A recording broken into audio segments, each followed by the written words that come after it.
Bulletin کا آغاز کریں گے اس خبر سے۔ عمران خان پہلے قوم سے شہداء کے اہل خانہ سے معافی مانگے، پھر مذاکرات کیے جائیں گے۔ وزیر اطلاعات سندھ شرجیل انعام میمن نے شرط رکھ دی ہے، کہا عمران خان تو کہتا تھا چوروں اور ڈاکوؤں سے مذاکرات نہیں کروں گا، اب منتیں کیوں کر رہا ہے؟ عمران خان اپنے سیاسی کریئر کی آخری اننگز کھیل چکا ہے، اب اپنے لیے اور اپنی فیملی کے لیے NRO مانگ رہا ہے۔ شرجیل انعام میمن نے کہا کہ PTI مذاکراتی کمیٹی میں زیادہ تر وہ لوگ شامل ہیں جو روپوش ہو چکے ہیں، اسی لیے حکومت نے ان کے نام نو فلائی لسٹ میں ڈالے ہیں تاکہ ملزم فرار نہ ہو سکیں۔ پہلے عمران خان معافی مانگے، پھر بعد میں مذاکرات ہوں گے۔ دوسری بات جو کمیٹی اناؤنس کی ہے، اس کمیٹی کے آدھے لوگ تو روپوش ہیں۔ عمران کا یہ موقف تھا کہ میں مر جاؤں گا، چوروں اور ڈاکوؤں سے مذاکرات نہیں کروں گا، تو بقول عمران کے وہی لوگ اگر آج اقتدار پہ موجود ہیں تو مذاکرات کے لیے کیوں عمران خان اب منتیں اور ترلے کر رہا ہے؟ جب آپ سمجھ رہے ہو کہ اب آپ کا کھیل ختم ہونے جا رہا ہے، کیریئر کی آخری اننگ کھیل چکے، اب آپ جو ہے حکومتوں کی منتیں کر رہے ہیں جی ہم سے ڈائیلاگ کریں۔ جن ممالک سے آج آپ منتیں ترلے کر رہے ہو کہ مجھے بچا لو، باقی ورکر اور پارٹی عہدیدار بھاڑ میں جائیں، وہ بھلے جیلوں میں سڑتے جا رہے ہیں، عمران خان کو کوئی پرواہ نہیں ہے اس کی۔ PTI سے کنارہ کش ہونے والے متعدد رہنماؤں کے جہانگیر ترین سے رابطے۔ سابق MNA احمد شاہ کھگا اور سابق MPA سعید اکمل نوانی کی جہانگیر ترین سے ملاقات ہوئی ہے۔ نئی پارٹی اور رہنماؤں کے سیاسی مستقبل پر تبادلہ خیال کیا گیا ہے۔ ذرائع کہتے ہیں کہ آئندہ 3 روز میں PTI چھوڑنے والے متعدد افراد جہانگیر ترین کے ساتھ چلنے کا اعلان کریں گے۔ ادھر تحریک انصاف کے سابق MPA ملک خرم علی خان نے پارٹی چھوڑنے کا اعلان کر دیا ہے۔ کہتے ہیں کہ پاکستان اور پاک فوج مخالف نظریے کے ساتھ نہیں چل سکتا، علاقے کی بہتری کے لیے ہماری سیاست جاری رہے گی۔ سرگودھا سے PTI رہنما چودھری اقبال نے ساتھیوں سمیت PTI چھوڑنے کا اعلان کر دیا، کہا 9 مئی کے پرتشدد واقعات کی بھرپور مذمت کرتے ہیں، یہ ملک کے لیے ٹھیک نہیں ہوا۔ ہم کسی بھی وقت کوئی ایسی پالیٹکس میں کسی پولیٹیکل پارٹی کا حصہ ایسی کا نہیں بنیں گے جو ہمارے اداروں کو کمزور کرے یا ہمارے اداروں کے خلاف بات کرے۔ ہم اپنی سیاست، میں اپنی سیاست اپنے علاقے میں، اپنے حلقے میں مستقل جاری رکھوں۔ پولیس میری بہنوں، بھائیوں، بھتیجوں اور مرحومہ والدہ کے گھر چھاپے مار رہی ہے۔ سربراہ عوامی مسلم لیگ شیخ رشید کہتے ہیں کہ 9 مئی کو ملک میں نہیں تھا، جلاؤ گھیراؤ کے واقعات کی مذمت کی، ہمیشہ پاک فوج کو عظیم سمجھتا ہوں۔ شیخ رشید نے کہا کہ میں بزدل نہیں، دوستی اور دشمنی کو قبر تک نبھاؤں گا۔ 20 روز سے میری ہمشیراؤں، میرے بھتیجوں، میرے بھائیوں اور حتیٰ 30 سال پہلے مری ہوئی میری ماں کے گھر پہ پولیس مسلسل چھاپے ماری ہے اور میری والدہ کے گھر کو بھی توڑ پھوڑ دیا ہے۔ میں ملک میں نہیں تھا، اس کے باوجود میں نے 9 مئی کے واقعے کی مذمت کی اور میں پاک فوج کو عظیم سمجھتا ہوں اور پاک فوج کو پاکستان کا محافظ سمجھتا ہوں، لیکن میں بزدل نہیں ہوں۔ میں دوستی اور دشمنی قبر کی دیوار تک نبھاؤں گا۔ عمران خان نے اپنے اوپر خود سیاسی خودکش حملہ کیا۔ جلاؤ گھیراؤ اور تخریب کاری کی سیاست کی مذمت اور مخالفت ہم کرتے ہیں۔ امیر جماعت اسلامی سراج الحق کا کرک میں جلسے سے خطاب، کہا چاہتے ہیں ملک میں الیکشن ہو، PDM اور PTI ناکام ہو چکی ہے، اب حل صرف جماعت اسلامی ہے۔ کرپٹ قیادت سے نجات کے بغیر ملک ترقی نہیں کر سکتا، اقتدار ملا تو ایک ایک پائی کا حساب کر کے کرپٹ افراد کے پیٹ سے نکالیں گے۔ اب چوروں اور لٹیروں کی بجائے دیانتدار اور باصلاحیت لوگوں کو ووٹ دے۔ میں اس لیے چاہتا ہوں کہ ملک میں الیکشن ہو، عوام کو اختیار دیا جائے۔ اب حکومت چلانا PDM کی بس کی بات نہیں ہے۔ PDM اسی طرح ناکام ہوئی ہے، بدنام ہوئی ہے، ایکسپوز ہوئی ہے، جس طرح PTI ناکام، نالائق اور ایکسپوز ہو گئی۔ آپ لوگوں نے ساتھ دیا، میں آپ کو یقین دلاتا ہوں نہ ہم قرضہ نہیں لیں گے، ہم قرضہ دیں گے انشاءاللہ تعالی۔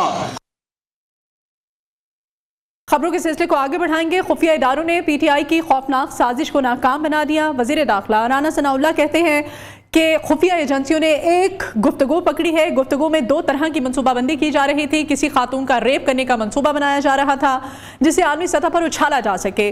یہ منصوبہ بھی بنایا جا رہا تھا کہ کسی PTI رہنما کے گھر فائرنگ کی جائے۔ منصوبے پر آج رات ہی عمل ہونا تھا جسے روکا گیا ہے۔ ایسے گھناؤنے ڈراموں کو ناکام بنایا جائے گا۔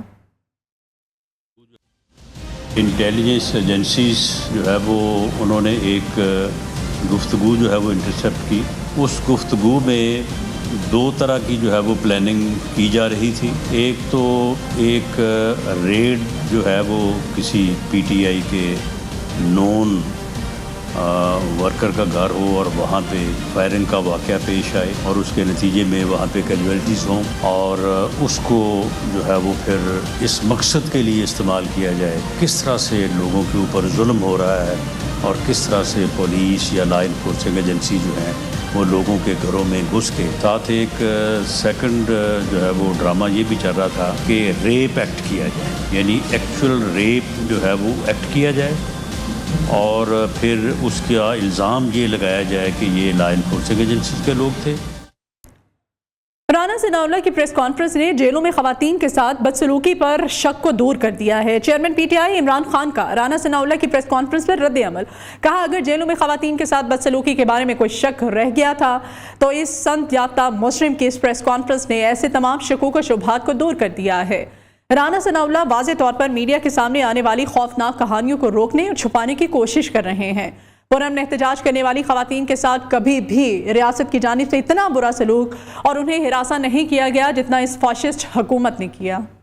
Welcome back. یوم تکبیر کی سلور جوبلی مسلم لیگ نون آج لاہور کے لبرٹی چوک پر پاور شو کر رہی ہے.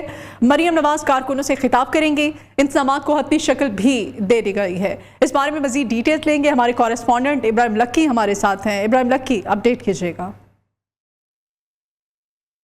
آج بالکل مسلم لیگ نون کے لیے آج کا دن بہت اہمیت کا حامل ہے کیونکہ ان کا ایک کریڈٹ ہے کہ 25 سال پہلے ان کی قیادت نے پاکستان کا جو دفاع تھا وہ ناقابل تسخیر بنایا اور ملک کو جو ہے نا 8ویں ایٹمی طاقت اور پاکستان کی اور اسلامی دنیا کی پہلی طاقت بنایا. اس حوالے سے آج جو ہے نا سلور جوبلی تقریب لبرٹی چوک میں منعقد کی جا رہی ہے جس میں مسلم لیگ نون کی چیف آرگنائزر مریم نواز سمیت دیگر لیڈرشپ جو ہے وہ خطاب کرے گی. اس حوالے سے میں آپ کو بتاتا چلوں کہ لبرٹی چوک کے راؤنڈ اباؤٹ قذافی اسٹیڈیم کی انٹری گیٹ پر ایک بڑا سٹیج لگایا گیا ہے جہاں پر مسلم لیگ نون کی مرکزی قیادت بیٹھے گی, جبکہ اسی تقریب میں ملک کے جو معروف فنکار ہیں وارث بیگ, سمیرہ, ارشد سارے علی بگا اپنے فن کا مظاہرہ بھی کریں گے. میرے پیچھے آپ دیکھ سکتے ہیں یہ بلوچستان کا شہر دلبدین کا علاقہ چاگی نہیں ہے بلکہ لبرٹی راؤنڈ اباؤٹ میں بنایا جانے والا چاگی کا وہ ماڈل ہے جہاں پر جو ہے ایٹمی دھماکے کیے گئے اور پاکستان دنیا کے نقشے میں 8ویں ایٹمی قوت بنا. اس حوالے سے آج کارکنوں کی آمد کا سلسلہ شروع ہو چکا ہے, انتظامات کو حتمی شکل دی جا رہی ہے. جی ٹھیک ہے, بہت شکریہ ابراہیم لکی آپ کا. Welcome back. ابھی آپ کو بتائیں کہ لاہور چلڈرن ہاسپٹل کی نرسری میں جاں بحق بچے کی موت طبیعی تھی. ابتدائی رپورٹ آ گئی ہے اور اس رپورٹ کے مطابق بچے کو سانس کی دشواری اور کراچی میں اسٹریٹ کرائم کا جن کسی کے قابو میں آنے کا نام ہی نہیں لے رہا. صورتحال نے شہریوں کو خوف میں مبتلا کر دیا ہے. رواں سال اب تک ڈکیتی مزاحمت پر قتل ہونے والے شہریوں کی تعداد 55 تک جا پہنچی ہے. کم عمر لڑکے بھی شہر میں وارداتیں کرنے لگے ہیں. تفصیلات عبید شاہ کی اس رپورٹ میں. کراچی کے شہری ڈاکوؤں کے رحم و کرم پر خوف کے سائے منڈلانے لگے. کوئی پرسان حال نہیں. کراچی کے علاقے منظور کالونی میں ڈکیتی کے دوران مزاحمت پر ملزمان نے عدیل نامی برگر فروش پر گولیاں برسا دی. نوجوان موقع پر ہی دم توڑ گیا. واقعے کی CCTV فوٹیج سامنے آ گئی. رواں سال ڈکیتی مزاحمت پر ہلاکتوں کی تعداد 55 سے زائد ہو گئی. پولیس کی ناقص کارکردگی کے باعث کم عمر مسلح لڑکے بھی وارداتیں کرنے لگے. لانڈی زمان آباد میں کم عمر ملزمان کی سیکنڈوں میں واردات کے بعد فرار ہونے کی CCTV فوٹیج منظر عام پر آ گئی. فوٹیج میں ملزمان کے چہرے واضح طور پر دیکھے جا سکتے ہیں. ادھر فیڈرل بی ایریا بلاک 1 میں دکانداروں کی مزاحمت نے ڈاکوؤں کو بھاگنے پر مجبور کر دیا. CCTV فوٹیج میں ڈاکوؤں کو دکان میں داخل ہوتے اور دکانداروں کو ملزمان سے اسلحہ چھینتے ہوئے دیکھا جا سکتا ہے. عبید شاہ, نیو نیوز, کراچی. مہنگائی کے اس پرکٹھن دور میں حکومت کی جانب سے ایک مزدور کے لیے مقرر کی گئی 25,000 روپے کی تنخواہ میں گزارا مشکل ہی نہیں ناممکن ہو چکا ہے. آمدن سے زائد اخراجات نے شہریوں کا جینا محال کر دیا ہے. ایک مزدور 25,000 روپے میں اپنا گھر کیسے چلاتا ہے, یہ ہم جانیں گے کامران سہیل سے. مہنگائی کا جن بوتل سے باہر, اس پر قسمت کی ستم ظریفی کا عالم یہ کہ 25,000 روپے سے کرنا ہے مقابلہ. آمدن سے زائد اخراجات اور گیس بجلی کے جھٹکے بھی کرنا ہے برداشت. کراچی کے پسماندہ علاقے کے چھوٹے سے کچے گھروندے میں رہنے والا سید امیر علی بھی ماہانہ 25,000 روپے کماتا ہے. اس کے گھر کے راشن کا خرچہ 15 سے 20,000 روپے ہے. گیس اور بجلی کے مد میں ہر ماہ 8 سے 10,000 روپے بھی ادا کرتا ہے.